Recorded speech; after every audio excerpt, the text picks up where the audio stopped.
بسم الله الرحمن الرحیم. با حمد و سپاس بر خداوند متعال و با درود بر محمد مصطفی علیه السلام و علی آله و صحبه الکرام و با عرض سلام و ادب شما بینندگان ارجمند در سراسر گیتی. امروز با مهمانی بزرگوار که معرف حضورتون هست، جناب استاد خبیب سادات که از دعوتگران مشهور در و چهره‌های مشهور تلویزیونی است، اینجا در لندن تشریف دارند. خواستیم از حضورشون استفاده بکنیم. استاد سادات خیلی خوش آمدید. السلام علیکم و رحمت الله و برکاته. خوش باشین، سلامت باشین استاد گران قدر. علیکم السلام و رحمت الله و برکاته. استاد سادات سال هاست که از کشور خودش هجرت کرده. دعوتگران چه بسا که در وطن خود جایی نداشته باشند، لیکن زمین جایشونه. الم تکن ارض الله واسعة فتهاجروا فیها. و هر جا که لا اله الا الله باشه اونجا ملک ماست. ملک ما اونجاست که ملک خدای ماست. ایشون سال هاست که در آلمان پناهنده. استاد سادات چرا هجرت کردید و چطوری به آلمان رسیدید؟ الحمد لله و صلات و سلام علی رسول الله و علی آله و صحبه و من تبع هداه و بعد. اعوذ بالله من الشیطان الرجیم. بسم الله الرحمن الرحیم. یا ایها الذین آمنوا هل ادلکم علی تجارة تنجیکم من عذاب علیم تؤمنون بالله و رسوله و تجاهدون فی سبیل الله باموالکم و انفسکم ذلکم خیر لکم ان کنتم تعلمون. صدق الله العظیم. با عرض سلام و ادای احترام خدمت یکایک شما بینندگان و شنوندگان و مشتاقان برنامه های توحیدی، و با عرض سلام مجدد خدمت شما برادر بزرگوار و دعوتگر مجاهد آقای السلام و رحمت الله و برکاته. دکتر ملازاده و برادر بزرگوار. ما در قدم اول الله را سپاسگزار هستم که امروز شما را من خود را در کنار شما میبینم. لطف شماست، محبت دارید. و یکی از آرزوهای بنده همی بود که بنده به صفت یک دعوتگر کوچک و یک مهاجر افغان، ولی یک مسلمانی که درد همه امت درد بنده است، آرزوی ما ای بود که ای کاش در دنیا هم ما در کنار هم به شکل فیزیکی باشیم. و این بودن ما انشاءالله فکر میکنم که دوستان ما و برادران مسلمان ما و خواهران ما، بلکه هزاران در هزار مسلمانی که امروز در این لحظات ما را مشاهده میکنه، قلبشان دعا میکنه و من یقین دارم که برای هر دوی ما آرزوی موفقیت داره. ولی دشمنانی که ما را با هم میبینند خیلی ناراحتند، ولی چاره جز این نیست که دوستا هم حق دارند کنار هم بشینند و با هم باشند. بلکه واجب همینه. بلکه واجب همینه. اگر دیگران مثلا در راه باطل و در راه انحراف و دلالت و گمراهیشان با هم تماسهای برقرار دارند، ما هم در راه حق و در راه اخوت و برادری که این تقاضای برادری است و که برادران مؤمن با هم اینا محبت داشته باشند و بنابر همین سرمایه ایمان الله سبحانه و تعالی در وجود ما و در قلوب ما ایجاد محبت کرده. الحمدلله. و بناهن ما ایره امروز افتخار میدانم و خود میبالم که در کنار یک دعوتگری که واقعا صدای رسای عمری او در همه جایی که میرسه شیاطین فرار میکنند و مخلصین الحمدلله آب و هوای تازه تر و آب و هوای بهتر و خوشتر میگیرند و سلامت باشید. من محبت افتخار لطف میکنم. شماست. خدا به شما خیر بده. لطف دارید. و در رابطه با این که سوال شما مطرح شد که ما در رابطه با مسئله هجرت شما بله. صحبت کردین، البته اوضاع مسلمانان طوری که معمول است، اوضاع امت اسلام در سراسر جهان در امتحانات و در آزمونها و آزمایش‌های عجیب و غریب قرار دارند. کشور افغانستان من حیث یک کشور اسلامی هم تا به امروز در کشمکش‌های بین طرفداران حق و طرفداران باطل قرار دارند که بنده در سال 1357 خورشیدی و یا ما شمسی میگویم شمسی به اصطلاح افغانی 1357 در اواخر این سال خورشیدی مجبور شدم که هجرت کنم و پس از آن ما چون در کشور ما یک حالت آمد که البته بنابر غفلت مردم ما و بنابر غفلت علما و دانشمندان ما یک مشت ملحدین و منکرین از الله و روز آخرت پیدا شدند که در رابطه با بعض افکار و مکاتب الهادی و کفری ایشان کوشیدند و تلاش کردند تا در کشور اسلامی افغانستان اینا تلاش کنند و یک نظامی را به وجود بیاورند که بر مبنای الحاد و انکار از الله و انکار از روز آخرت این نظام ساخته شده باشه. و ما می دیدیم که در افغانستان امی گروه ملحدینی که در تحت عناوین به نام پرچم و خلق فعالیت میکردند در مؤسسات دولتی، در دانشگاه ها و در مدارس، بالاخره در اثر غفلت مسلمانان و در اثر متاسفانه غفلت علما و دانشمندان ما میگفتند که الله حافظ دین خود است و الله سبحانه و تعالی ضمانت قرآن را کرده که این نازل کرده و ضامن حفظ قرآن کریم است و دلایل دیگری که میگفتند. بالاخره این ملحدین موفق شدند که باید نظام دولت را در افغانستان عهدهدار شوند و به قدرت برسند، بر اریکه قدرت تکیه بزنند و آهسته آهسته شروع کردند کسانی را که در آن زمان اهل علم و اهل فضل و حتی طرفدار یک اندیشه اسلامی بودند تا اینا را در سراسر ولایات و یا استانهای افغانستان زندانی کنند، شکنجه کنند. بعد از اینکه انقلاب کردند، بعد از کودتا کردند، بله، در افغانستان، بعد از اینکه منجر به اشغال افغانستان شد و اینا در یک اثر یک کودتای خونین در برابر دولت محمد داود در سال 1357 خورشیدی اینا موفق شدند که کامیاب شوند. اینجا سوال اساسی برای هر مسلمان حقیقتا پیدا می شود که در یک کشوری که از زمان سیدنا عثمان ابن عفان رضی الله تعالی عنه اسلام به این سرزمین منتشر شد و در زمان عمر ابن الخطاب رضی الله تعالی عنه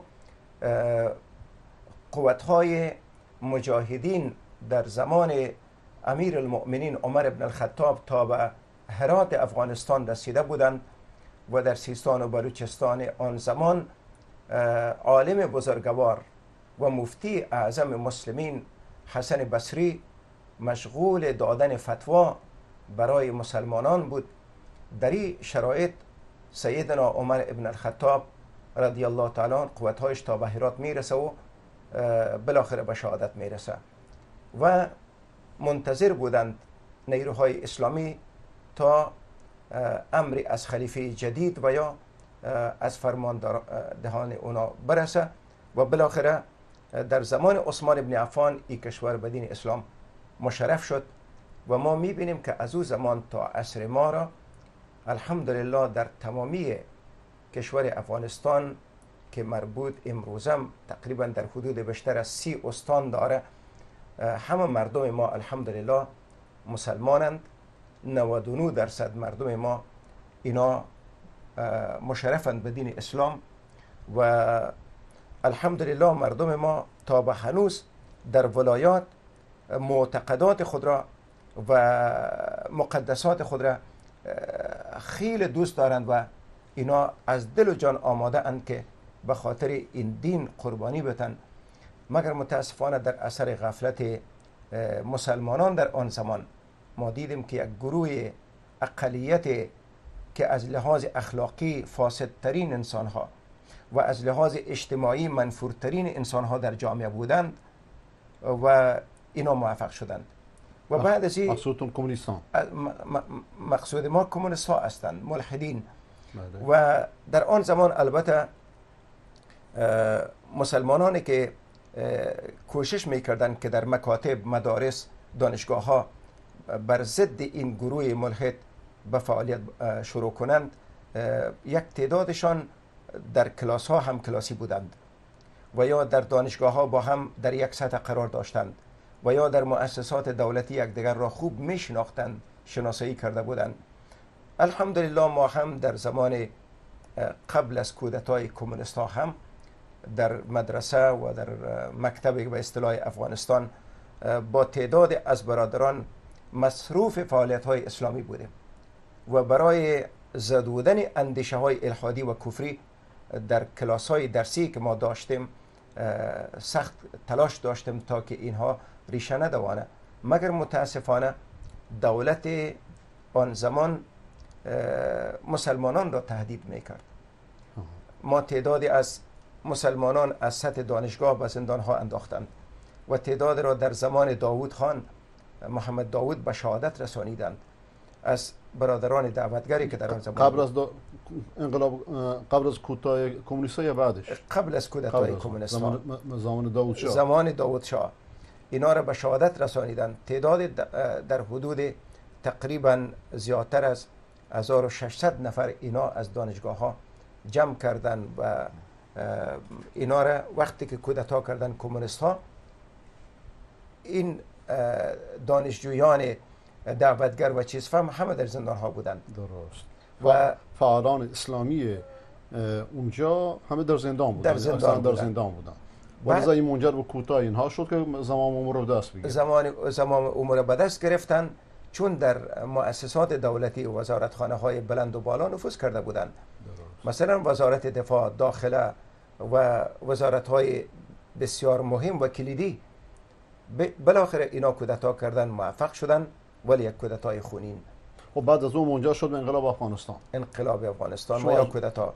ما از اون زمان بعدش مجبور شدیم که افغانستان را ترک بگیم، ولی در اوایل انقلاب بنده زندانی شدم در کابل. آها، درست.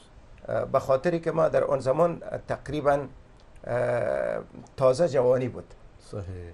و در بعضی از منابر چه در کابل ما مسجد داریم به نام مسجد شاهد و شمشیره و همچنان در مسجد استانی که ما داریم به نام ولایت لوگر، بنده در ما حالت جوانی هم صحبت‌های تند داشتم در رابطه با ملحدین و کمونیست ها. صحیح. و اینها بالاخره بنده را زندانی ساختند و البته از خانواده ما در آن زمان تقریبا تعداد زیادی را به زندان انداختند. صحیح. و همین ملحدان یا همین چپ ها بعدها در آرمان هم براتون مشکلات درست کردند یا نه؟ میدانید که یک چیز مسلمه آقای دکتر که الله سبحانه و تعالی میفرماید الذين آمنوا يقاتلون في سبيل الله والذين كفروا يقاتلون في سبيل الطاغوت. این دو اندیشه و دو عقیده همیشه با هم در مبارزه است. هیچ امکانی نداره که ما در جای باشیم و ملحدین و دشمنان مقدسات و نوامیس امت اسلام با ما آشتی پذیر باشند. در آلمان بدون شک همین مردم با ما مشکلات ایجاد کردند. صحیح. بله. خب بازگردیم به افغانستان. جهاد افغانستان شروع شد، ملت افغانستان قیام کرد، کمونیست‌ها رو از بین برد، تقریبا تونست در میدان جهاد پیروز بشه. حتی بعدا شوروی هم از بین رفت. چرا نتونست بر خودش غلبه کنه؟ یعنی ملتی که از هیچ شروع کرد، تونست یکی از بزرگترین قدرت ها رو از بین ببره. در میدان سیاست پیروز شد، در میدان جهاد پیروز شد. چرا در میدان سیاست پیروز نشد؟ چرا نتونست دولت دلبخواه خودش رو تشکیل بده به نظر شما؟ فکر میکنم که در رابطه با شکست مجاهدین در این مطلب که نتوانستند که نظام اسلامی را برپا بدارند، موفق شوند، من فکر میکنم که موفق شدن و کامیابی بر غلبه حاصل کردن بر نفس یکی از بزرگترین جهادهایی است که انسانی که بر نفس خود مسلط نباشه او نمیتونه که بر دیگران مسلط شود. ما در افغانستان در این شک وجود نداره که با تقدیم نمودن 1.5 میلیون شهید و قربانی برای اعلای کلمت الله و با تقدیم نمودن بیشتر از 6,000 مهاجر در خارج از افغانستان و ویران شدن تقریبا اکثریت استانها و ولایات افغانستان، ما یقینا باید یک نظام نمونه و یک نظام مثالی تقدیم می داشتیم.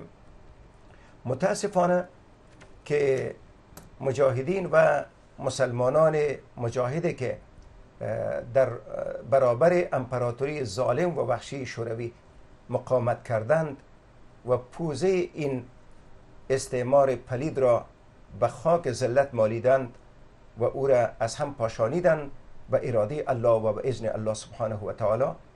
مشکل اساسی که مجاهدین ما داشتند عبارت از این بود که برای ساختار یک نظام و یک حکومت اسلامی آمادگی عام و تام نداشتند و من فکر میکنم که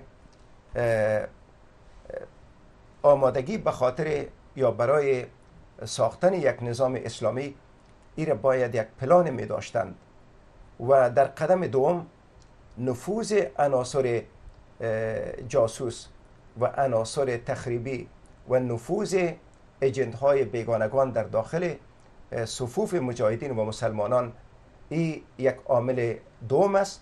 و عامل سوم ما یقین دارم که کمونیست‌ها بعد از هم پاشیدنی که در کابل نظامشان از هم پاشید، اینا به داخل صفوف مجاهدین به نام تسلیم شدن رفتن و تسلیم شدن و کوشش کردند که اینها در بین صفوف مجاهدین دست به تفرقه و دست به تخریب بزنند و مجاهدین را علیه یکدیگر تحریک بکنند.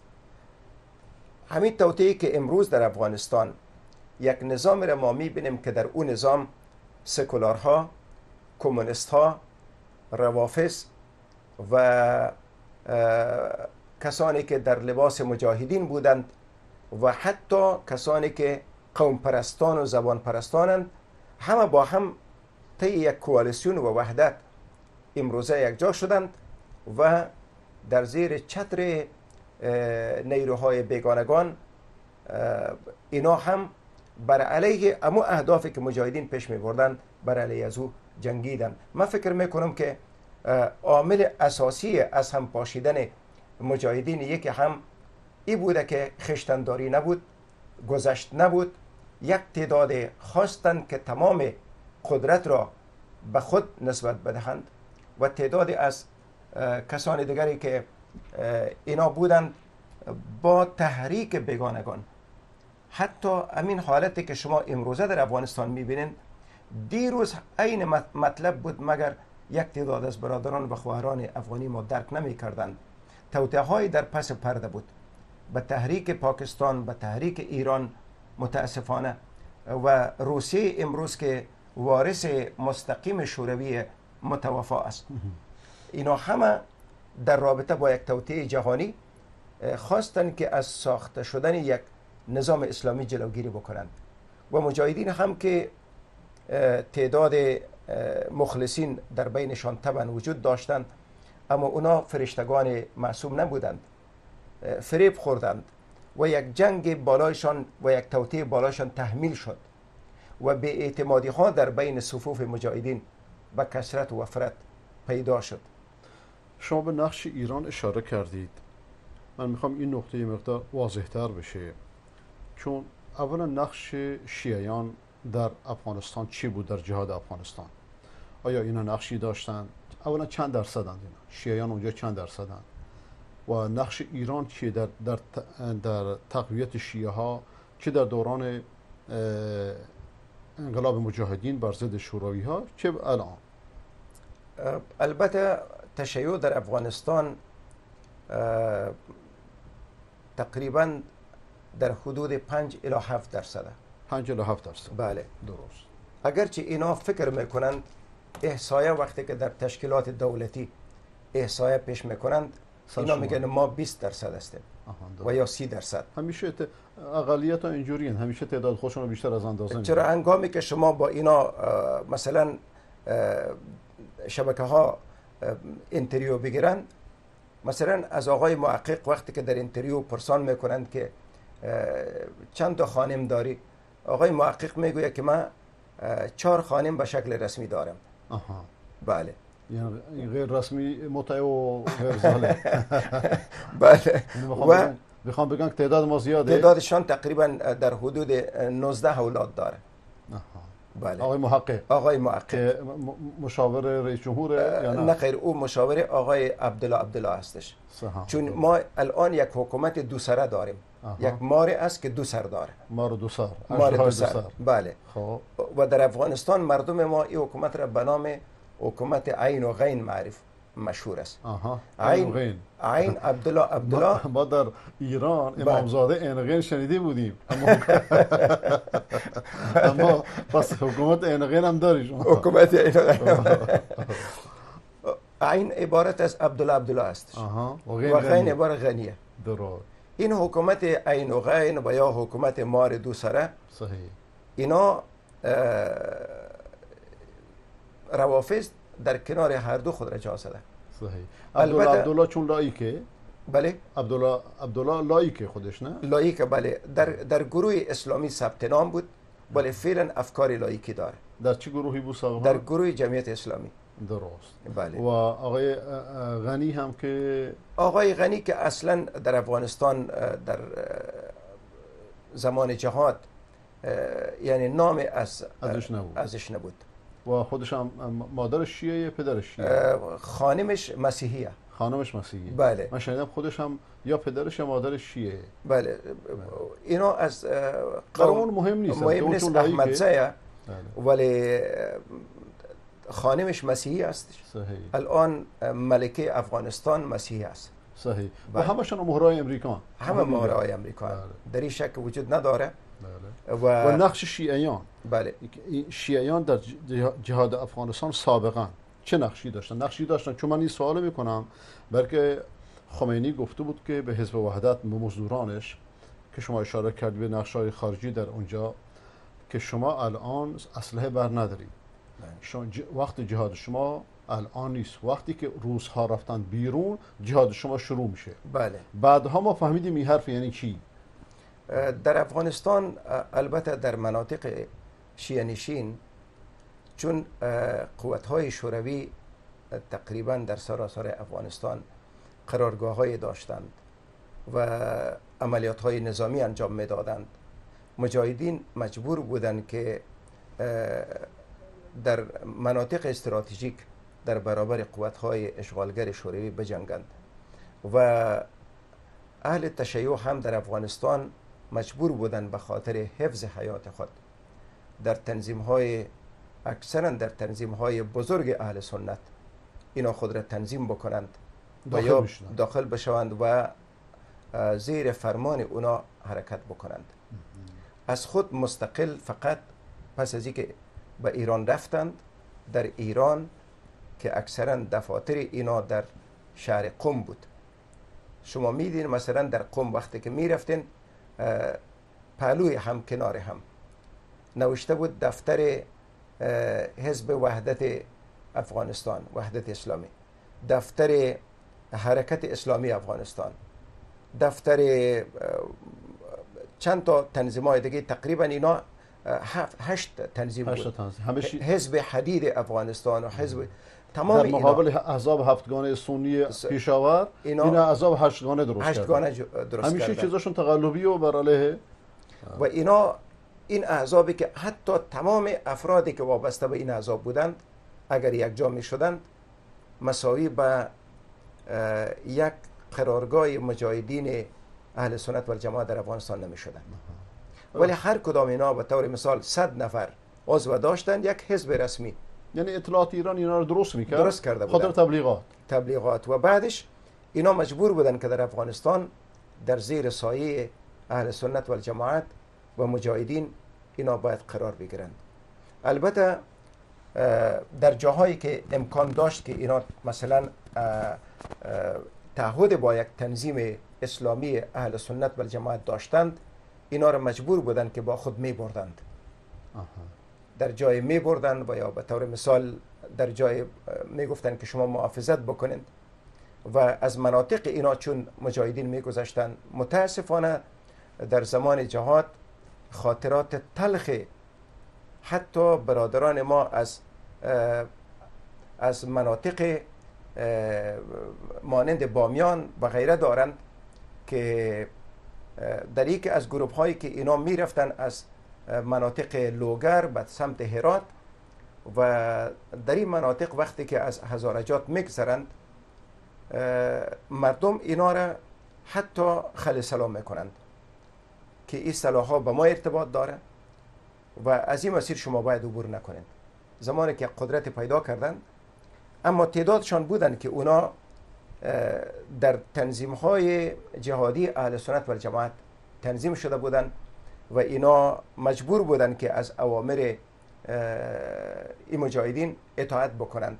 مگر متاسفانه که در اون زمان هم ما که بعداً دکتر نجیب الله در سقوط میرسه، آخرین مهره نظام کمونیستی، زدوبندهای عجیب و غریب صورت گرفت. شما میدیدند که دولت ایران هواپیماهایش مستقیما به بامیان از تهران پرواز میکنه و از مشهد به بامیان در میدان هوایی نشست داره و یا به طور مثال در بامیان یا منطقه شیعه و یا مثلا در مزار.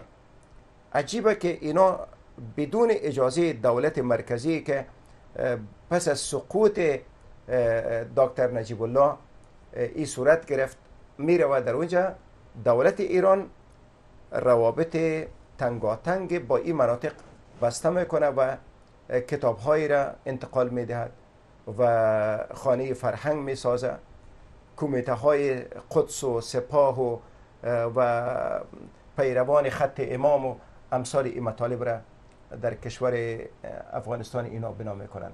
در وقتی که دولت کمونیستی داره میفته از خلای قدرت استفاده میکنند و حتی کسانی که در رده های بلند و بالای دولت کمونیستی متاسفانه از اعضای بلند رتبه حزب دموکراتیک و کمونیستی افغانستان بودند محافظت می شود و شما می بینید که جنرال های بسیار درجه دار و بزرگ مانند مراد علی مراد و کسان دیگری که آقای کشتمند که الان فعلا فکر میکنم در لندن است و دیگرها، حتی اینا یعنی به اشکال مختلف حمایه می شوند. اینا خود شیعه بودن؟ بله، حمایه می شوند و از اینا دفاع صورت میگیره و الان به طور مثال شما می بینید که امون مهره ها در بلندترین قدرت های زمینی افغانستان، یعنی فرمانده تمام قدرت های زمینی، شما میبینید که مراد علی مراد است و قبلا هم از اعضای کمونیست ها بود. صحیح. و خب این از نقش ایران در اونجا در ابتدای انقلاب. بعدا شما فرمودید که افرادی در احزاب اسلامی سنی از خود شیعیان جا گرفتن. آقای آصف محسنی از این گروه بود فکر کنم که حتی در زمانی که طالبان حکومت میکردن با اونها بود. چطور شد که طالبان رو تقریبا نابود کردن و این آقا که با طالبان بود هنوز همه کاره هست؟ و الان داره بزرگترین حوزه علمی رو درست کرده و چه بسا که امریکا بخواد به نظر بنده نقش چهره کابل رو عوض کنه با میدان دادن به شیعیان و جلوگیری از اهل سنت. شیخ آصف محسنی، ما فکر نکنم که امروز طالبان در دولت یک جا کار میکرد. نه در دولت نه، ولی همراه یعنی نزدیک بود باشون. بله، اونا فکر میکنم که در شرایطی که فشار میاد بالای اینا، حتی دوست داشتن که امروز طالبان نزدیک شوند. به طور مثال آقای مزاری قبل از اینکه دستگیر شوه به خاطر نزدیکی با طالبان میره که اگر امروز اونا صحبت بکنه، تفاهم بکنه، و طالبان هم وقتی که اینا را امروزشان رفت، نظر به جنایاتی که اینا در کابل انجام داده بودند، به طور مثال این بالکل مشهور است، وقتی که شما میگن رقص مرده، انسانها را زنده زنده به دیگهای بزرگی که از آب جوش بود می انداختند و میخ کوبیدن ها. کی شیعیان؟ شیعیان، احزاب شیعی کار میکردن با مجاهدین در برابر اهل سنت و جماعت. متاسفانه در خود کابل الله. مثلا میخ کوبیدن 1.5 کیلو گرم میخ 10 اینچ بر فرق یک انسان کوبیدن و امثال ای بیشتر از 100 تن از زنان مسلمان افغان را سینه بریدن و ای را برای مردم نشان دادن که اگر شما در برابر ما ای کار کردین، ما حتی زنان و دختران شما را به این شکل معذب می سازیم. و امثال ای یعنی در کابل متاسفانه در جنگ های فیما بین تنظیم هایی که منسوب به اسلام بودند و اینا، یعنی علاوه از خراب شدن و ویران شدن تمام شهر کابل، که عامل اصلی ای هم کسانی بودند که امرای کمونیست‌ها در زد و بند بودند و سازش کردند و اینا خواستند که مجاهدین را که نمایندگی از اکثریت مردم افغانستان میکنند، اینا باید بر صحنه قدرت نرسند. بنابراین ما فکر میکنم که تنظیم های تشیع شما یاد کردن میدن قم در افغانستان واقعا نقش بسیار تخریب کننده را اینا بازی کردند و شیخ آصف محسنی و آقای محقق و مزاری و دیگرای اینا درست است من حیث اتباع افغانستان، مسلمانان افغانستان هیچ وقت اینطور نگفته که باید در افغانستان شیعه هایی که به شکل بسیار آرام کماف سابق زندگی داشتند اینا حق زندگی ندارند و یا قتل عام شوند. اما ببینیم که در جایی که مثلا ولایات و یا استانهایی را که آزاد می شود، عکس های رهبران به طور مثال قم و یا رهبران نجف و یا عکس های حتی بشار اسد و عکس های رهبر حزب الله جنوب لبنان در افغانستان بلند می شود و این حقیقتا سوال برانگیز است که چگونه امکان داره که از یک طرف دولتی که جوانان ما را اعدام میکنه در تحت یک عنوان کاملا دروغین که اینا مواد مخدر وارد میکنند و اینا معتادینند و در کشور ما خیانت میکنند، از طرف اینا را 10 نفر از جوانان افغان را اعدام میکنند و بعدا اجساد اینا را انتقال میدهند به طرف افغانستان. حتی در مرز افغانستان و ایران از خانواده های این شهدا حتی جنازه پولی و اعدام پولی هم اینا باید بگیرند و به دست بیاورند. مگر بالمقابل سوال پول در مقابل جنازه، در مقابل جنازه و میگوید تیر. همین کار با خود ملت ایران میکنن.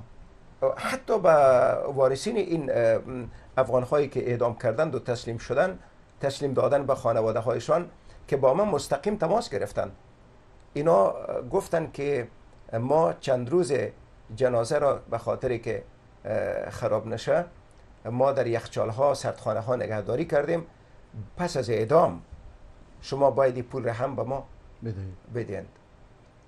بله. این سوال مردم ما در رابطه با سازش بعض تنظیم های که در افغانستان خود را منسوب به ملت افغانستان می‌دارند، مانند تنظیم ها و یا نهضت های اهل تشیع، این است که چگونه ممکن است دولتی که جوانان ما را اعدام میکنند و دولتی که حتی در تمام ایران برای مردم افغانستان من حیث مسلمانان اجازه حتی تعمیر یا اعمار یک عبادتخانه، یک مسجد نمیدهند.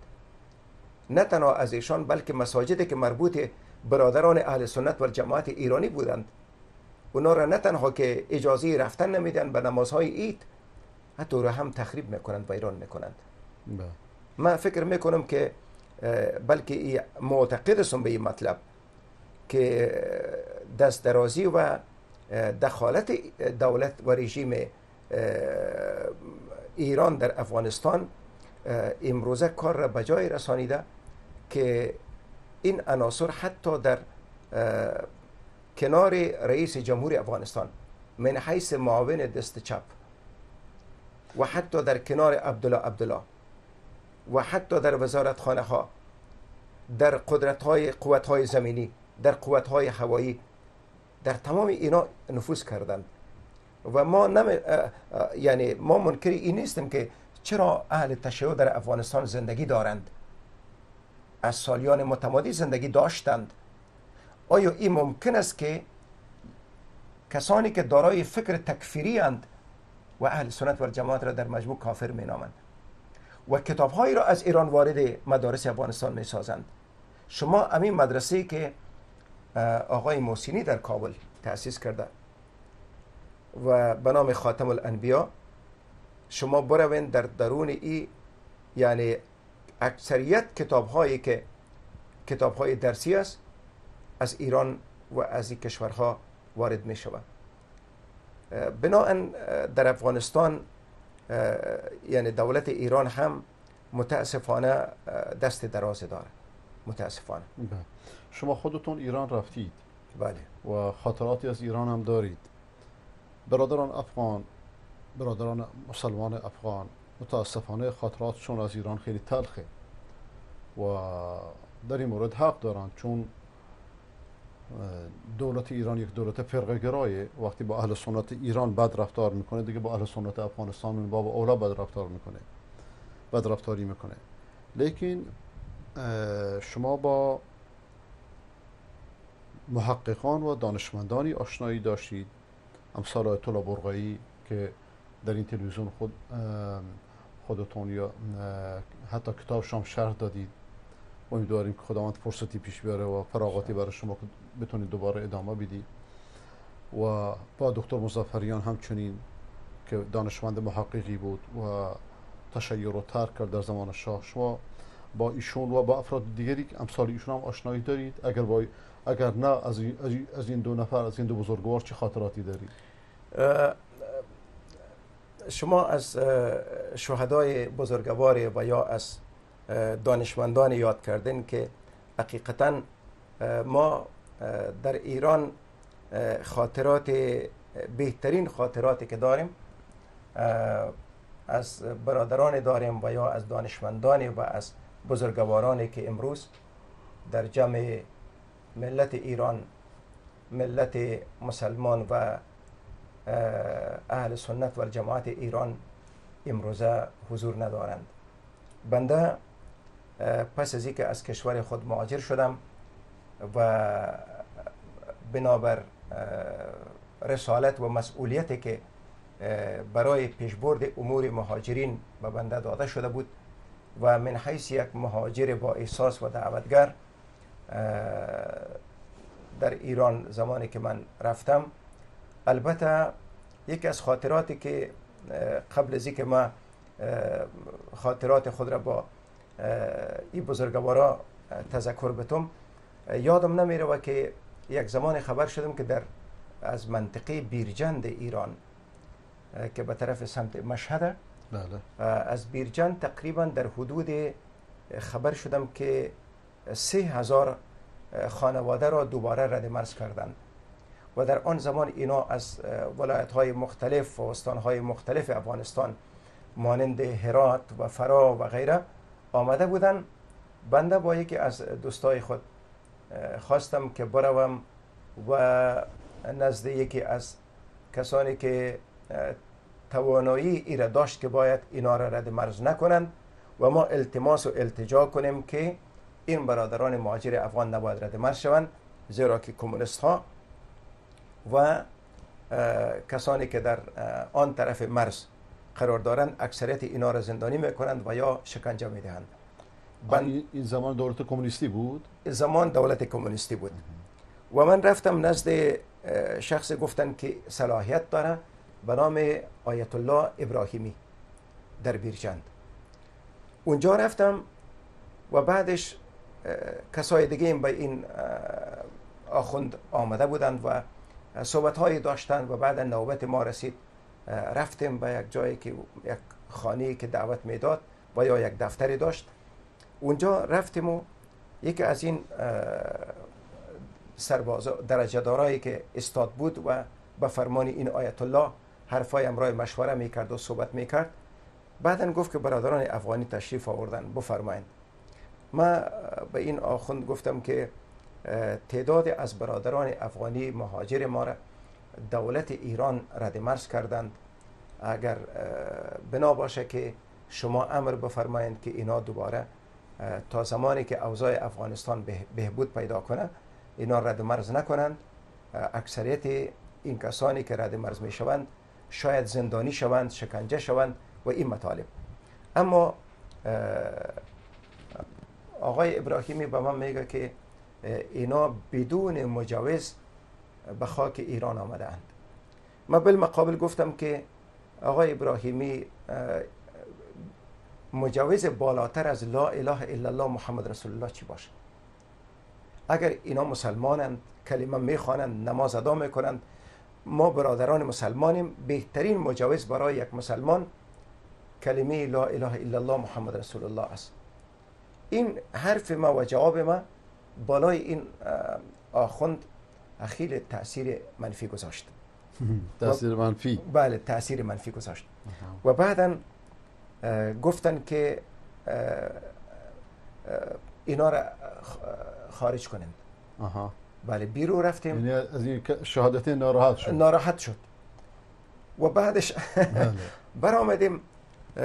پلیس ایران به ما گفت که دستور داده شده که شما باید به زندان برید. بردن به زندان. خود شما؟ بله، من با یک از همراهانم. شما دید شفاعت دیگران بکنید؟ بله. الله اکبر.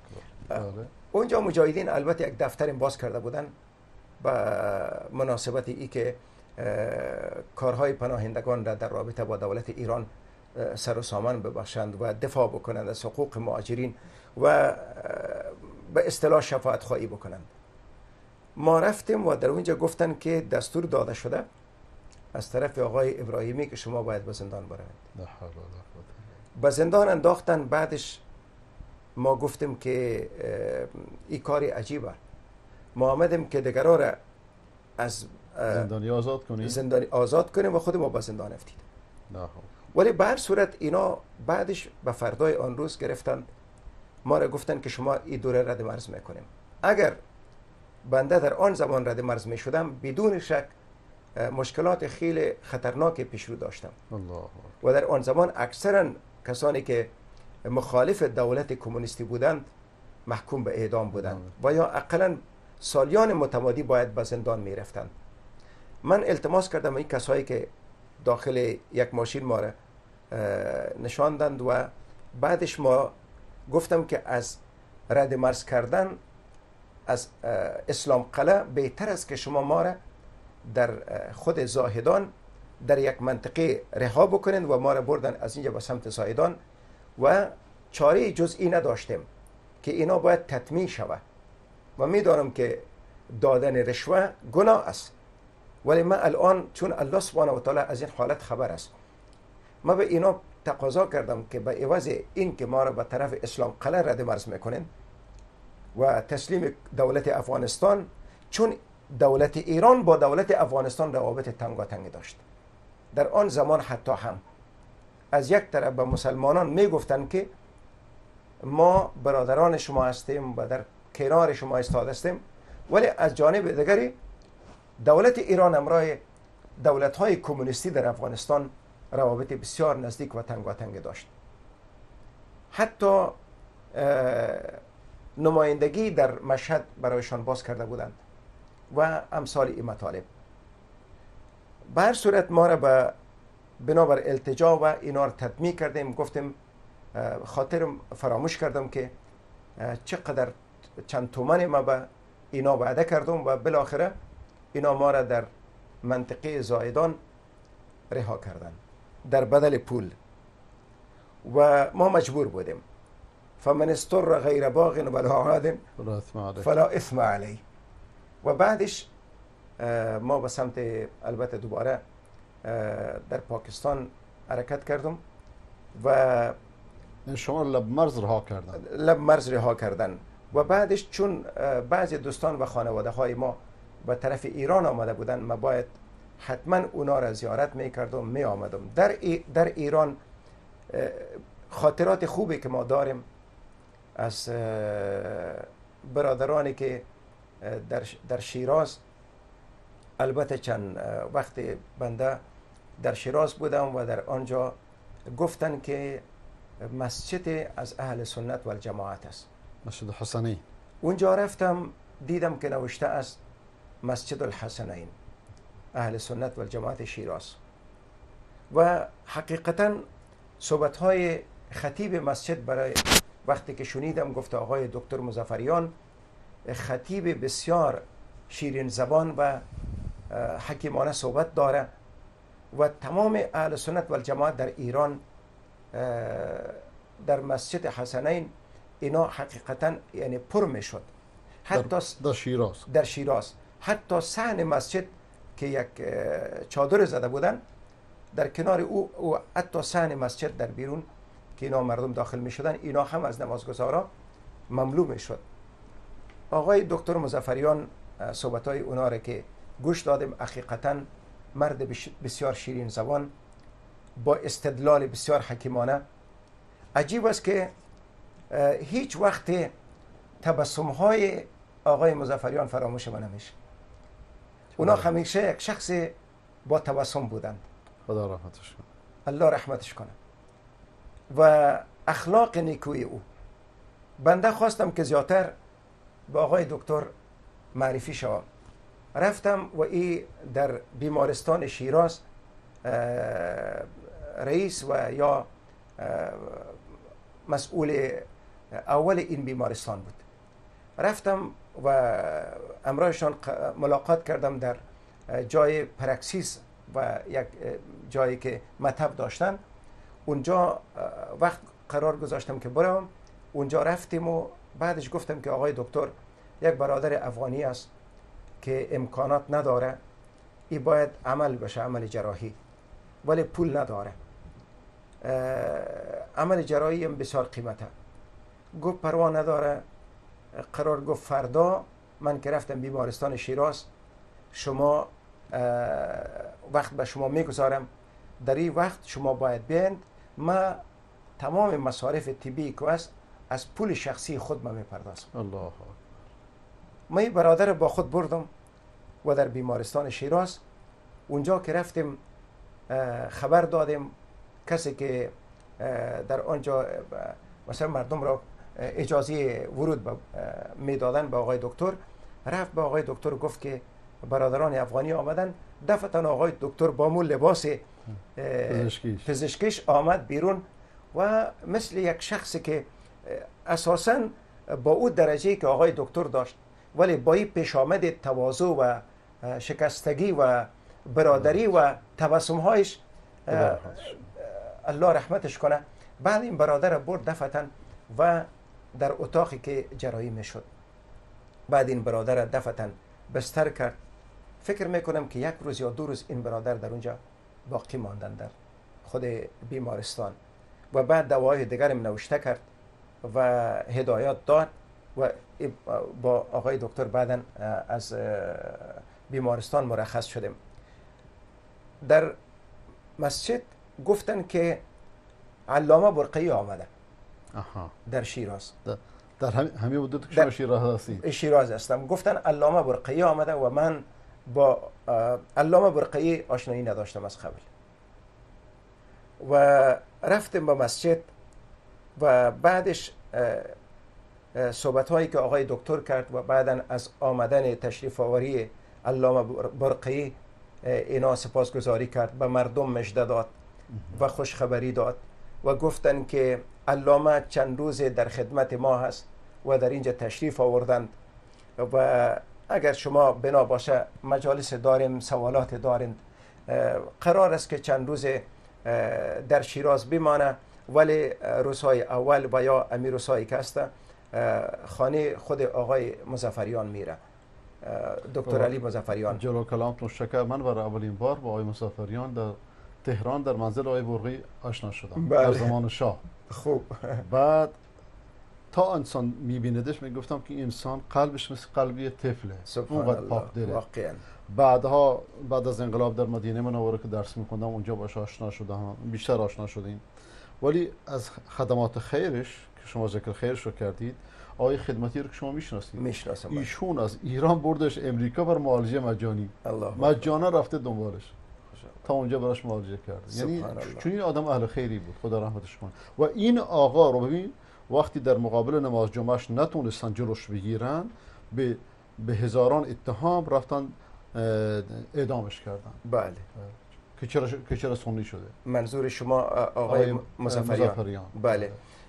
خوب، آقای جناب علامه برقی تشریف آوردند. بله. و اونجا بودن. من به قامت و صورت و محاسن نگاه کردم. حقیقتا یک مرد پیر کهنسال شیخ، ولی با یک اخلاق خیلی بلند و بالای. شما اصلا در مجلس علامه برقی احساس خستگی و ناراحتی نمی کردن. دردهایی که داشتند دردهای شما مداوا می شد. حتی فکر می کردی که یک پدر مهربان و یک مفتی که با فتوایش حقیقتا زخمهای امت را مرهم می گذاره. صحبتهای خیلی حکیمانه. من برای اولین بار در ایران با علامه بزرگوار روبرو شدم که از دیدن محاسن و از دیدن حقیقتا چهره مبارک او و تواضع او و ظرافتگویی های او سبحان الله، بنده یعنی در مجلسی که اونا به شکل بسیار مختصر، البته بعد از اینکه مسجد بودند و اکثرا کوشش میکردن که روزه باشند، روزه میگرفتند با وجودی که سن خیلی بالایی داشتند و که چند روز بودیم حقیقتا یاد من نمیره و که می برآمدن میگفتن که ما چند لحظه قدم میزنم در بیرون، چون دوست داشت که کمی تنها باشه. ولی بعدش میگفتن که با من اشاره میکرد که این برادر افغانی با من بیاد شما باشم. و در آنجا صحبتایی که میشد، بعض آیات یا احادیثی که میگفتن در اینجا اشاره کرده آیه، اگر فرزند در ذهن من می بود میگفتم و بسیار خوش میشد، تشویق میکرد و من میدانستم که تشویق عالمانه و پدرانه بود. و بعدش موقع شام یادم نمیره که در خانه آقای مظفریان بودیم، به منزلش رفتیم و چند روزی که در اونجا مجالس داشتند، صحبتهایی داشتند، برادران می آمدن و سوالات مطرح می کردند. وقتی که به منزل آقای مظفریان ما رفتیم، گفتن که شما شاید در طول روزم چیز نخوردن، گرسنه شده باشن. و بعدش گفتن که برای ما فقط یک گیلاس شیر، یک لیوان شیر با 2 خرما یا 3 خرما برش آوردن. گفتن که این کفایت میکنه؟ گفت بس انشالله تا فردا کفایت میکنه. فقط 3 تا خرما و یک لیوان شیر. حقیقتا او زمان وقتی که یک صحبت‌های در رابطه با رفتن به قبور یا مثلا به شکل زیارت کردن، یک از برادرها سوال کردن، چون ما در اون مرحله و در اون مقطع زمانی این مطالب که الان میبینم، علامه برقی در آن زمان تمام این حقایق را تشریح میکرد. الله اکبر. گویا که تمام حقایق تاریخی آینده ایران به شکل الهامی در برابر چشمان او قرار گرفت. الله اکبر. و ما این شعری که در رابطه با طواف صحبت میکردن و میگفتن که به قبر مثلا به مشهد میرن مردم و میگویند که ما حجت مبارک باشه و حاجی مشهدی شده. این شعر را من از زبان علامه برقی حفظ کردم که یک طواف مرقد شاه رضا 7770 حج اکبر است. این شعر را گفت و واقعا برای ما بسیار دلنشین بود. گفتم عجیبه. و بعدش برادران در اون چند روزی که بودیم، البته خصوصا بعد از نمازهای ظهر یا بعد از نماز عصر بود، الان چون زمان بسیار دیر وقت گذشته، در آنجا کسی سوال کرد، گفت در رابطه با می حادثه و یا واقع کربلا نظر شما از دیدگاه اسلامی علامه چی میفرماید؟ علامه برقی صحبت خود را ازی شروع کرد که هر کس میداند که امام حسین نسبت به یزید عاقل بود. برقی گفت هر کس میدانه که امام حسین نسبت به یزید عاقل بود و عقلش کار میکرد. و بعدش صحبتهای خود را شروع کرد که اصحاب پیامبر و بزرگواران اسلام آینده نگری کردند و میدانستند که آینده این اقدام امام حسین آینده ناگوار و تلخی است. به او مشورت دادند لزوم به این حرکت نداره و به او مشورت دادند. پس این سخن برقیه. بله. بعدش گفتن که این مسائل تاریخی را بررسی کردن و در این مسائل، ولی یک چیز عجیب آقای دکتر که من در منزل آقای مظفریان توجه کردم، یادم نمیره که خانه بسیار یعنی غریبانه و خانه بسیار واقعا عاجزانه داشتند و با مجرد که ما داخل شدم در اون جایی که ما مهمان خانه میگیم پذیرایی میکردن مهمانا را، یعنی همین الماریایی بود که از کتاب مملو بود. ماشاءالله. و چیزی عجیبه که مرا زیادتر به خود توجه داد این بود که آقای دکتر مظفریان در خانه خودش میرفت کار میکرد و چایی می آورد و مهمانا را مهمان نوازی میکرد. و عجیب که خانمش صدا میزد علی بیا چایی ببر. علی مثلا صدایی که از نزدیک و انسان فکر میکنه که به او مثلا پروفسور نمیگفت، دکتر نمیگفت، خیلی عادی خودمانی بودن، خیلی با هم بودن. و من گفتم که سبحان الله، اخلاق یک مسلمان و تواضع یک مسلمان و به این سیستم مطالب و یعنی واقعا حتی یک خاطره دیگه که ما در پالی از که با این بزرگوارا از نزدیک دیدیم و چند روز بودیم، من رفتم به کتابخانه شیراز، میخواستم که در اونجا ثبت نام بکنم و عضو کتابخانه باشم. گفتن که چون شما در اینجا کدام کارت ایرانی ندارید و عضویت شما ناممکن است. حتی شناسنامه‌ای که ما داشتیم گفت ما با اینا کارت عضویت نمیدیم. الله اکبر. بعدش من رفتم با آقای دکتر مظفریان. دکتر مظفریان گفت که من به نام خود کارت میگیرم و شما میتم. کارت آقای مظفریان با عکسش در جیب من در کیسه من بود. 1 سال من کتابخانه حافظ رفتم. خدا رحمتش کنه. این از میزان حسناتش اضافه بشه ان شاء الله. عجیبه که آقای مظفریان یعنی با او اخلاق عالی و بلندی که داشت و با او برادری و با او حسن نیتی که داشت و با او خدمات عالی که در بیمارستان شیراز برای مردم ایران و غیر ایران انجام میداد، عجیب است که او متهم به یک شخص غیر مرغوب میشه. تهمت های نابجا که اصلا بهش نمیچسبه. ولی خب این نشان میده که ماهیت این رژیم و ماهیت این افکار مذهبی که بر کشور حکومت میکنه بعدها که همه چیز روشن شد الحمدلله، ولی اینا پیشاهنگان اولیه بودن. شما مجموعاً چند سال در ایران موندید؟ من تقریبا 3 الی 4 سال. بعدش رفتید پاکستان و بعدش رفتید بعد افغانستان. افغانستان. البته با علامه برقی بعدش گفت که برادر افغانی شما بیاید به تهران.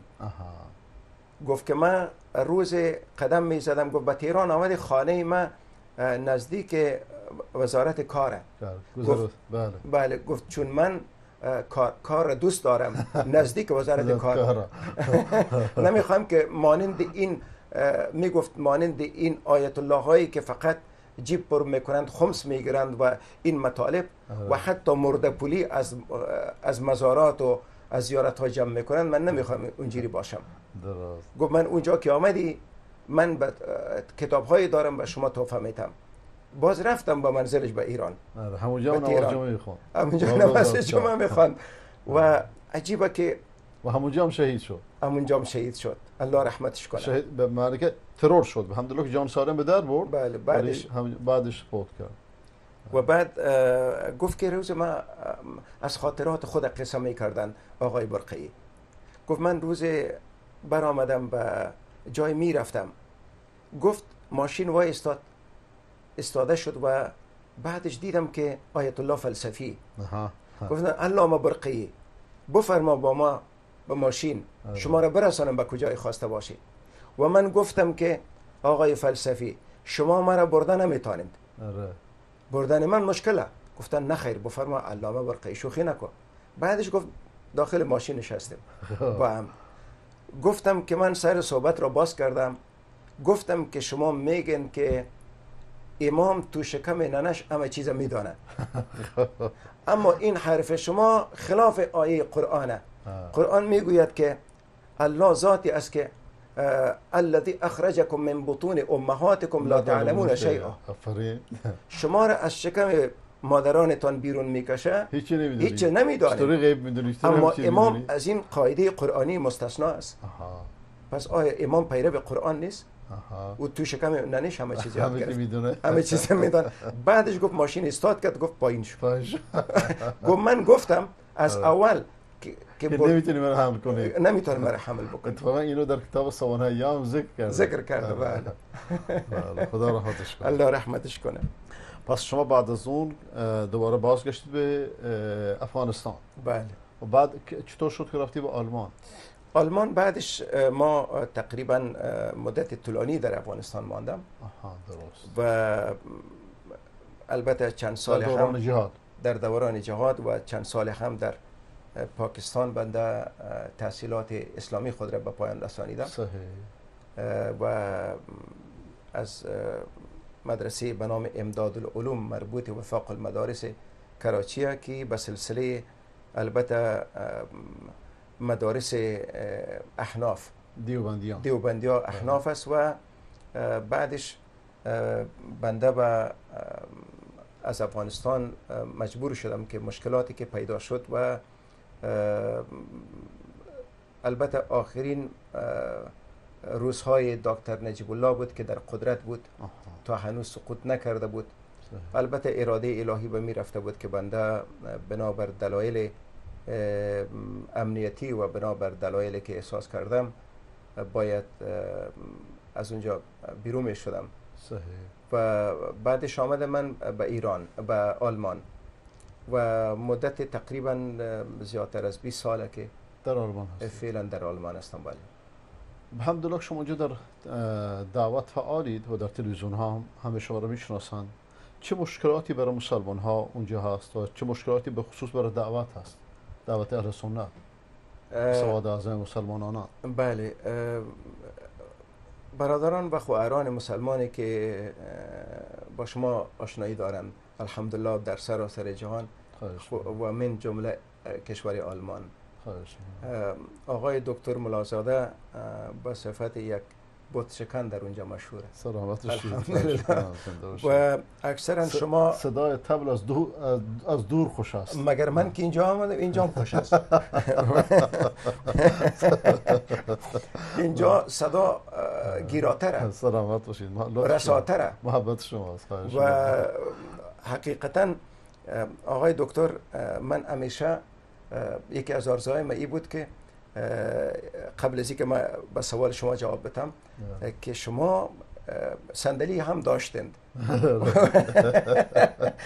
و من احساس کردم که در این صندلی کسی نیست بشینه. شیعه که نیومدن، پس بریم خودمون بشینیم. گفتم که صندلی باید یک مولایان شیعه که نمیاد، اقلا این صندلی باید پر بشه. یک زمان اقلا ما آرزو میکنیم که این صندلی مال شما باشه. بارک الله. همیشه مال شما باشه. روزی که شما تلویزیون باشید همیشه برای ما افتخاره. بارک الله فیکم. سلامت باشین. در آلمان البته دعوت اسلامی بخیر است و ما در کشور آلمان الحمدلله برادران مسلمان ما چه افغانند، چه عربند، ترک ها اند، ایرانی ها، البته برادران اهل سنت و الجماعت اینا و همه مراکز اسلامی، مراکز فرهنگی و اینا دارند. و در آلمان علاوه از مسلمانانی که پناهندگان خارجی اند، کسانی که خودشان آلمانی الاصلند و به دین اسلام مشرف شده اند، حتی خود برادران و خواهران آلمانی از خود تشکیلات دارند، مراکز دارند، فعالیت های دارند و الحمدلله که ما نمازهای جمعه یعنی مساجد ازدحام خیلی زیاده. در نمازهای پنجگانه الحمدلله مساجد فعاله و سیستم درسی مساجد اند که اونا به شکل مستمر و دوامدار حلقات درسی چه در تفسیر است و حدیث است و مسائل فقه اسلامی است، حفظ قرآن و تجوید قرآن و مسائل از قبیل آموزش زبان عربی.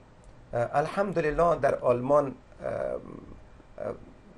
برادران مسلمان ما و خواهران مسلمان ما فعال هستند و ما میبینیم که از جمله برادرایی که زیادتر در آلمان فعالیت دارند برادران اند که در آلمانی الاصلند و مسلمانند.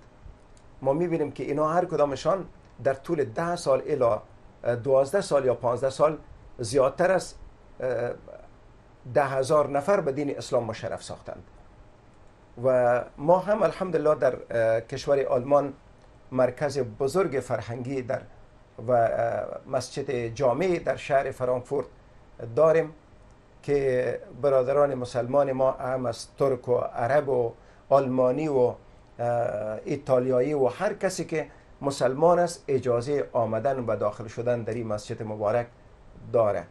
البته سیستم دعوت در آلمان با مقایسه کشور انگلیس تفاوت‌های داره.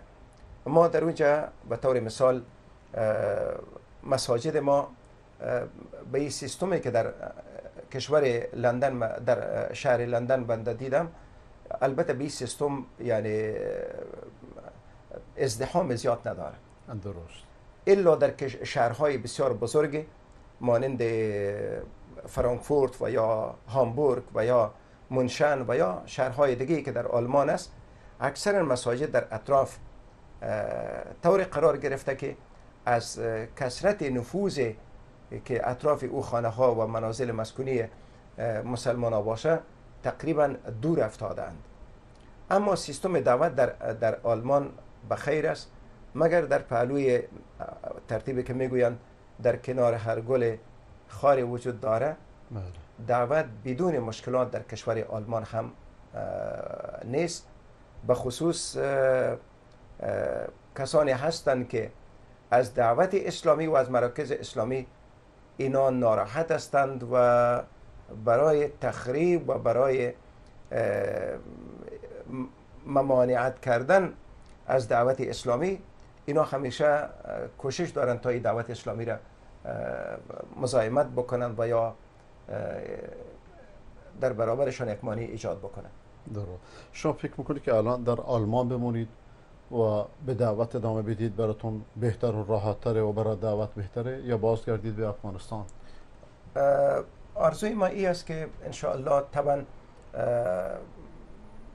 محبت وطن و محبت کشور و سرزمین اسلامی این فراموش هیچ کس نمی شود و ما دوست داریم که اگر به افغانستان برگردیم و هر لحظه قلب ما در عشق و محبت کشور ما و یک کشور اسلامی می تپه. البته در آلمان بنده چند سالی که زندگی دارم و اقامه دارم با خانواده خود، در اونجا هم ما آرام و خاموش نبودیم. الحمدلله. الحمدلله کوشش کردیم که به اندازه توان خود مسئولیت اسلامی و ایمانی خود را پیش ببریم. در افغانستان ان شاء الله هر زمانی که زمینه مساعد شد، این به این معنا نیست که شاید یک تا بینندگان و شنوندگان محترم ما بگویند که اگر شما در آلمان نشسته باشین وضع افغانستان بهتر نمیشه. این یک سوال درسته، سوال بجا است، ولی در جواب باید گفت که بنده تبلیغات و فعالیت هایی که فعلا در آلمان دارم، اگر به می پیمان آزادی اگر بنده در افغانستان صحبت کنم، من اصلا چون زندگی نخواهم داشت. بنابراین در غرب آزادتره. بنابراین ما میلیون ها افغانی که در خارج از افغانستان و همزبانانی که زبان ما را درک میکنند و میدانند، یعنی هم از این دعوت ما و از این فعالیت ما استفاده میکنند. بنده اگر در افغانستانم باشم جز دعوت و جز تعلیم و تربیت کار نخواهم داشت، ولی الحمدلله افغانستان از لحاظ دعوتگرا غنی است و امیدواریم که روز فرا برسه که این کشور ما در یک افغانستان آزاد و آباد و مستقل ان شاء الله آرزوی ما تشکیل یک نظام اسلامی که میتونه امنیت در افغانستان اعاده بکنه ان شاء الله برخواهیم گشت. خب افغانستان دو تجربه تلخ خودید، یکی اشغال شوروی و یکی اشغال امریکا و الان با این وضعیت چطوری شما این وضعیت رو میبینید که کدوم اشغال بر افغانستان سخت‌تر شد و کدوم اشغال در آینده بر افغانستان بدتر خواهد شد و وضع خروج از این بنبست چیه؟ بله، اشغال به هر سیستمی که باشه بده و زشته. بله. و طبعا تفاوت‌های وجود داره. من فکر میکنم بلکه عقیده دارم به این مطلب که الله سبحانه و تعالی ارادش بر این رفته بود که باید در کشور افغانستان یک زمان اتحاد جماهیر اشتراکی شوروی متوفا حمله ور شود و افغانستان را اشغال کنه و تعداد از ایجنت‌ها و مزدوران و فروخته شدگان که در تحت عنوان افغان و مسلمان زندگی میکردن افشا شوند. مزدوران پلید استعمار و جواسیس کمونیست و ملحد آن در لباسهای مختلف باید افشا شوند و در صحنه برآیند و ملت افغانستان همه این جواسیس را شناسایی کردند و شناختند. اما تعداد مردم باقی مانده بودند که در لباس دین و در لباس اسلام اما جواسیس بیگانگان بودند، ولی می گفتند که ما در برابر شوروی می جنگیم. نیاز بود تا یک کسانی که وابستگی به ابرقدرت دیگری به نام امریکا و یا به نام کشورهای دیگری داشتند، باید این کشورها حمله ور می شدند. البته اراده الله سبحانه و تعالی بر این رفته بود که تا نصف باقی مانده جواسیس با آمدن این امپراتوری و اشغال دوم افغانستان اینا هم روی صحنه ظاهر شوند. بنابراین ملت افغانستان امروز در شناسایی مزدوران استعمار هیچ مشکل ندارند و اون مزدوران اولی با مزدوران دومی امروز در تشکیل یک نظام یک جا شوند و این توطئه عملا در برابر مردم افغانستان افشا و رسوا شود. پس مشکلی که ما در اشغال دومی داریم چیست؟ در اشغال اولی مردم میفهمیدن که کمونیستان میگویند که دین افیون ملت ها است و اخلاق در مکتب کمونیسم وجود نداره. ما به از سه چیز انکار داریم که الله، یا اونا خدا میگفتند الله سبحانه و تعالی یا خدا و خداوند انکار میکردند و قرآن و آخرت، و به سه چیز میگفتند که ایمان داریم که عبارت از مارکس و استالین و لنین، اینا را قبول داشتند. ولی در اشغال دوم کسان متاسفانه که در لباس دوستداران و در لباس مدافعان اسلام بودند که من حیث رهبران ما اینا را میشناختیم و من حیث افراد روحانی و افراد مجاهد و افراد بسیار قابل تقدیر و قابل احترام. اما با آمدن استعمار و اشغال دوم الحمدلله که چلوصاف اینا هم از آب به در شد و بیرون آمد. الان مشکلاتی که ما در برابر استعمار دوم داریم چیست؟ یک تعداد از روحانیون با فتواهای خود برای تایید اشغال و برای کوبیدن برادران مسلمان خود فتوا صادر میکنند. اشغال اول با اگر ریش‌های تراشیده بود و با کروات و نکتایی بودند و با انکار از الله بودند.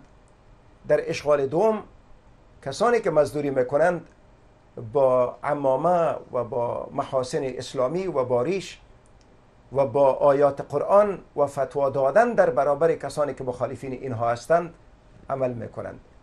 پس اشغال دوم با استفاده از حربه دین و مذهب اینا در برابر ملت ما پیش آمد کردند و اینا از ناحیه روحانیون و از ناحیه اشرافزادگان و از دروازه تصوف کسانی که میگفتند که ما مشایخ طریقت هستیم در پیشاپیش این اشغال دوم حرکت کردند متاسفانه. و حتی کسانی که مدال های طلا گرفتند در بخش حدیث و امثالش، این شرماور ای است که با اعلان استعمار صلیبی که گفت این جنگ صلیبی است، ولی چگونه ممکن است که یک مسلمان در زیر چتر هلیکوپترهای صلیبی خواهر و مادر خود را به قتل برسانه و در کشور خود برادر مسلمان خود را زندانی بگردانه، شکنجه نمایه و بعدا بگویه که ما به خاطر خدمت به افغانستان و آبادانی افغانستان کار میکنیم. بنابراین این استعمار دوم و یا اشغال دوم خطرناکتر از اشغال اول است و در اینجا تقریبا همه نیروها و قوتها با هم مخلوط شده و با هم درآمیخته. بله. خب شما در سفر هستید و ما از دیدن شما سیر نمیشیم. بارک الله سخنان فیکم. شیرین شما و از دعوت شما، لیکن بیشتر از اندازه نمیخوام شما را خسته بکنیم. بارک الله. اگر پیامی دارید برای مردم سلام. و این تلویزیون هم تلویزیون خودتون بدونید همیشه. تشکر از شما و ان شاء الله که در اصطلاح عامیانه ما میگویند که یار زنده و صحبت باقی.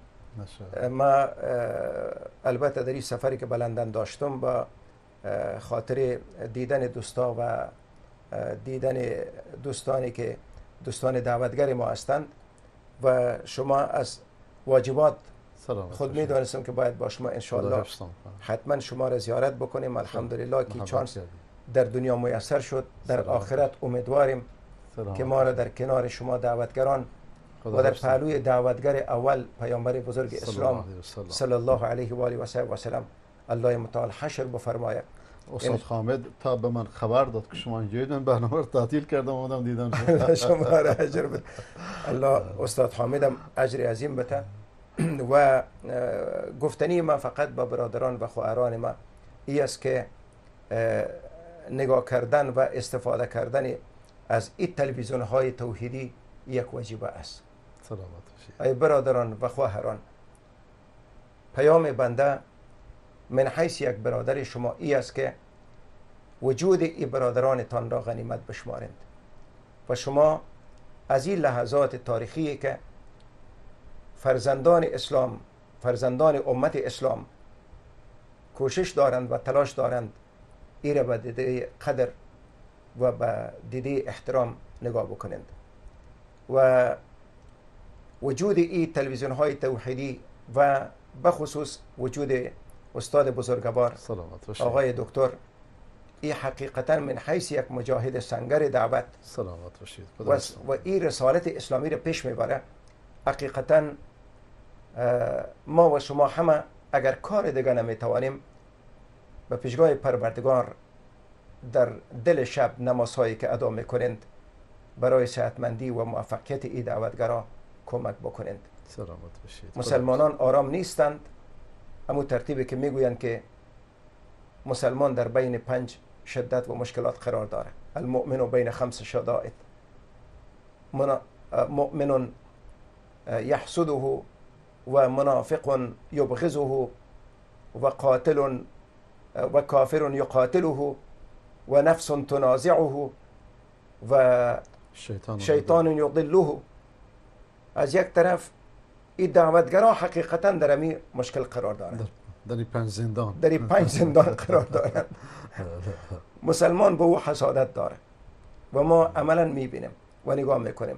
کافر با او میجنگه، شیطان تلاش داره گمراهش بسازه، نفس در حالت نزاع و کشمکش است و منافقم با او بغض و عداوت داره.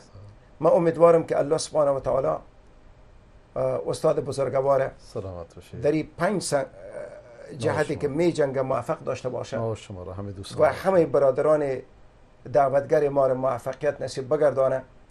و الحمدلله که امروز ما با هم بودیم و دیدن ما ان شاء الله هم علامه ای است که اگر این چوکی را و این کرسی را کسایی را که انتظار داشتند که پیدا نشدند، طبعا به خاطر پرساختن این کرسی هم کسی میاد که این کرسی را به خاطر دعوت حق ان شاء الله پر بسازه و سالیان متمادی هم انتظار دارند که اگر امام زمانم ظهور بکنه و بیاد و ولی ان شاء الله که و امام حقیقی که سنت معرفی کرده او حتما با او صفاتی که پیامبر اسلام معرفی کرده میاد ان شاء الله و بعدا در قدم اول ببینیم که کار چه کسایی را یک طرفه میسازه. به نظر شما کار چه کسایی در قدم اول یعنی از کجا شروع خواهد کردن؟ در همونهایی که در بنی قریظه میگفتند که پیغمبر اسلام میاد ما بهش ایمان میاریم و با شما قتل قتال میکنیم. وقتی پیغمبر ظهور کرد باش جنگیدن و اینا هم همین که پیروان اونها هستن. یعنی اگر اینایی که دنبال امامت و امام بازی رفتن دنبال بازی‌های سیاسی هم بنی قریظیان و بنی خیبریان. بالکل درست. فرهنگشون هم همون فرهنگه و الان هم در ایران هم در افغانستان هم در همه جا میبینیم که با هم هستن در علیه سواد اعظم مسلمانان. بله بله. سلامت باشند و امیدوارم که ان شاء الله با هم همیشه دیدار و ملاقات داشته باشیم. شما را الله در حفظ امان خود داشته باشه. سلامت باشید. خدا حفظتون. تشکر میکنم از حوصله‌مندی همه شما بینندگان و شنوندگان محترم. ان شاء الله که تا دیدار آینده و ملاقات آینده، سبحانك اللهم و بحمدك نشهد ان لا اله الا انت نستغفرك و نتوب الیک. بارک الله فیک. جزاکم الله. خوش آمدید. خوش باشید. سلامت باشید. خب بینندگان ارجمند، همه شما را به خدای بزرگ می‌سپاریم. شب روز شما بخیر هر جا که هستید. تلفن اگر چه زنگ میزنه ولی نمیخوام شما خسته باشید. خب دیگه الان شما رو ایر نیستید.